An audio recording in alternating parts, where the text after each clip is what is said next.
Animation চলচ্চিত্রের এই অগ্রদূত আমাদের শৈশবকে রাঙিয়ে তুলতে কালজয়ী সব চরিত্র আর রূপকথার জগৎ উপহার দিয়ে গেছেন।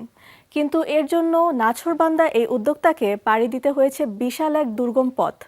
প্রতারিত হয়েছেন অনেকবার, মুখোমুখি হতে হয়েছে কঠোর বাস্তবতার। ইতিহাসের পাতায় যা তাকে কিংবদন্তির আসন দিয়েছে।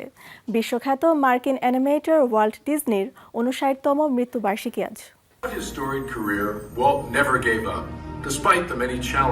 ১৯০১ সালের ৫ ডিসেম্বর যুক্তরাষ্ট্রের শিকাগোতে ডিজনি পরিবারের আগমন ঘটল চতুর্থ অতিথির।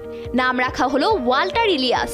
বাবা এলিয়াস এবং মা ফ্লোরা ডিজনির সংসারে তখন বেশ টানাপোড়েন, তাই পুরো পরিবার পাড়ি জমায় মার্সেলাইন নামের ছোট্টখাট্ট এক মিড ওয়েস্টার্ন শহরে। সেখানে কার্টুন আঁকানোর হাতেখড়ি ওয়াল্ট ডিজনির।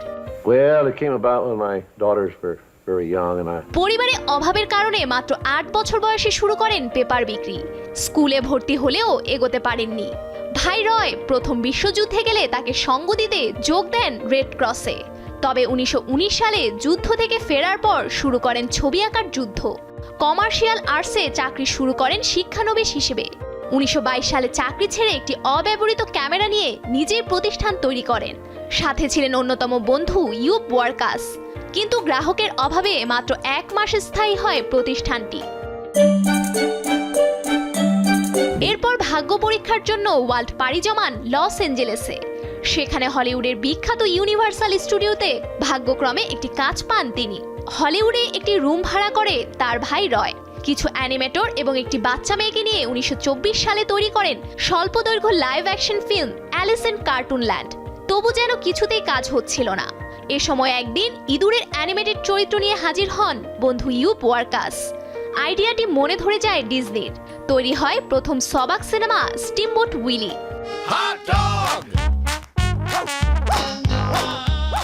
এই সিনেমা দিয়ে মিকি মাউস চরিত্রটি ঘরে ঘরে জনপ্রিয়তা পায়। এবার মিকি মাউসকে নিয়ে সিলি সিম্ফনি নামে সিরিজ নির্মাণের চিন্তা ভাবনা করেন তিনি। এই সিরিজের প্রথম সিনেমা স্কেলিটন ডান্স মুক্তি পায় ১৯২৯ সালে।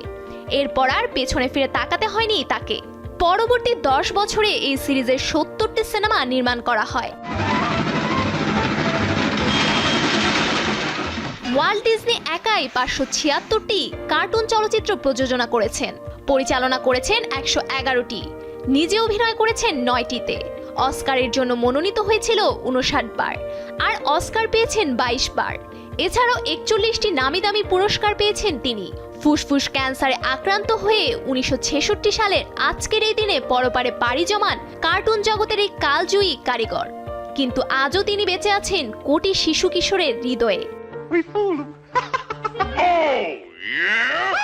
সফুর Afrin, showbiz tonight. Did you see a mutt and a little runt around here? Yeah, he went